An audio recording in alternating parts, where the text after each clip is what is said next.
You thought the ceasefire was the relief. It was not. It just moved the bill. Late evening in Los Angeles, just after work, I was half watching the news from the couch, the screen throwing that pale blue flicker across a dark room, trying to switch off, and then that familiar knot hit my stomach because even a ceasefire suddenly sounded expensive. That is the part people miss.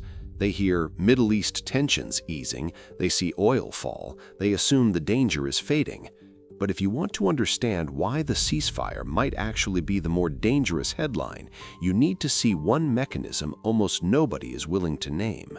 Because every time oil explodes on a Middle East headline, American households lose real buying power immediately. At the pump, at the grocery store, on delivery, on flights, on every boring little line item that turns a paycheck into a negotiation. And central banks gain something through that exact same shock: time. Not because they caused the war, because they do not have to. The shock does the work for them. Higher oil pushes headline inflation higher. Higher headline inflation hardens expectations. Harder expectations give policymakers cover to delay easier money.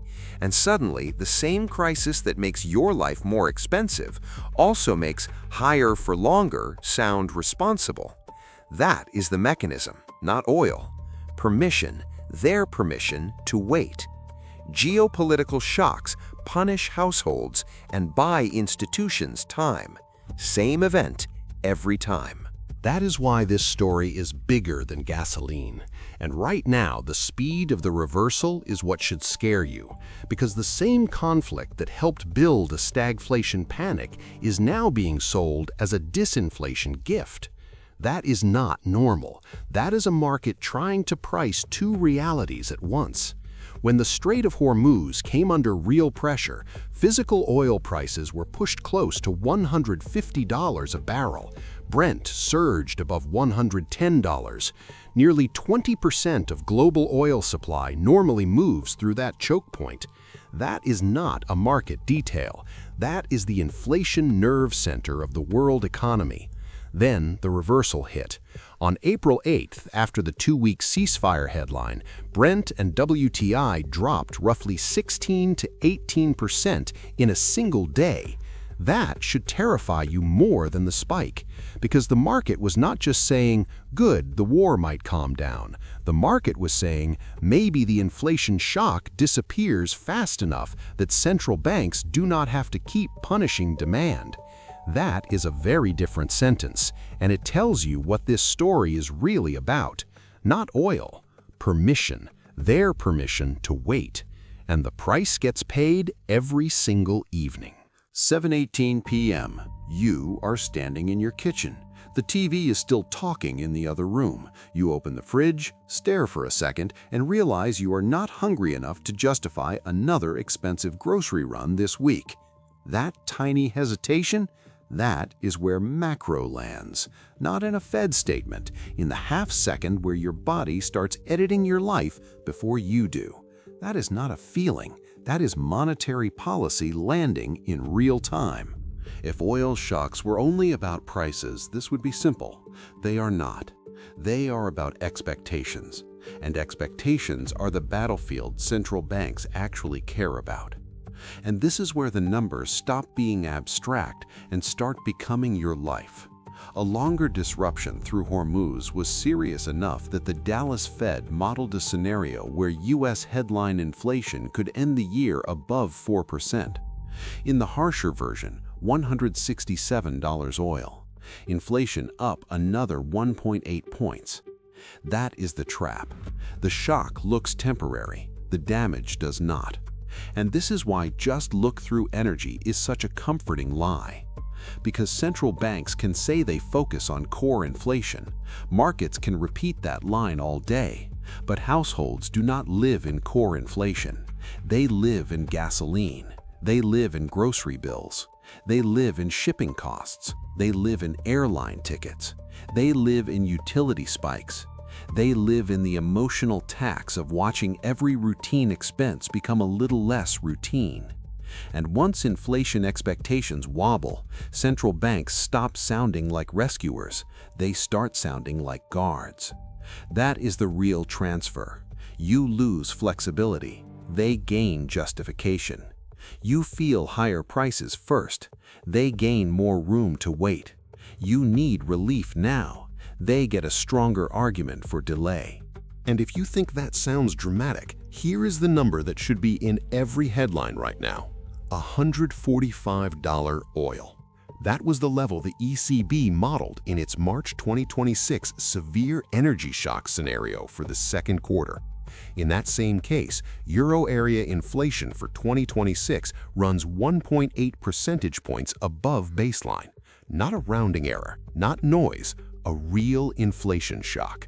And the IMF said the quiet part out loud: slower growth, higher inflation. That is the phrase markets hate because it means the same thing every time. Households get squeezed, policymakers get trapped, and nobody gets clean relief. That is why stagflation matters here, not as a title, as a warning. Because this was never just about prices going up. It was about prices going up while growth gets weaker and central banks lose the confidence to ease. That is when a normal inflation story turns into a policy prison. And now comes the part most people will completely misread. The ceasefire did not erase that logic. It challenged the timing. That is why this moment is so dangerous, because the market is now trying to decide whether the last few weeks were a real inflation regime shift or a temporary geopolitical spike that can be ignored. And those are not the same thing. If oil keeps falling, the next CPI print could come in softer than feared. If CPI softens, rate cut hopes come back. If rate cut hopes come back too early, markets start front-running a pivot policymakers may not want to validate. And if the ceasefire cracks, the whole machine snaps back in reverse. That is why this is not relief. This is a trap with better headlines. Person A sees the ceasefire and thinks, good, prices will come down. Person B sees the same ceasefire and thinks, good, maybe now we can test whether the inflation shock was temporary without giving up hawkish credibility. Person A is trying to survive the month. Person B is trying to preserve policy control. That is the dependency. Not just money, control over timing, control over when pain counts as temporary, control over which prices are dismissed as noise, control over how long households are expected to absorb shocks before relief is considered acceptable. And that is why this topic matters right now. Because this is not really about whether oil went up or down this week. It is about whether geopolitics has become a recurring machine that keeps resetting the argument for tighter money, even when the people paying for the shock never voted for the shock in the first place. A temporary ceasefire can lower the chart. It does not automatically lower the structure. Shipping is still fragile. Infrastructure is still damaged. Risk premiums do not disappear because a headline sounds calmer for 48 hours. And once central banks have been handed a fresh inflation scare, they do not rush to give that leverage back. So no, the most important thing here is not that oil spiked, and it is not even that oil crashed. The most important thing is that the same conflict just proved how fast your cost of living can be turned into evidence in somebody else's monetary argument. This was never just an oil chart. It was a power chart wearing an oil chart as a disguise. The real question has nothing to do with oil. It is whether you are the kind of person who waits to be told when the pain is over, or the kind who already knows nobody in that room is counting your grocery bill. If that changes how you read the next headline, subscribe. More of this is coming. And tell me in the comments, are you still person A right now, or have you already become person B?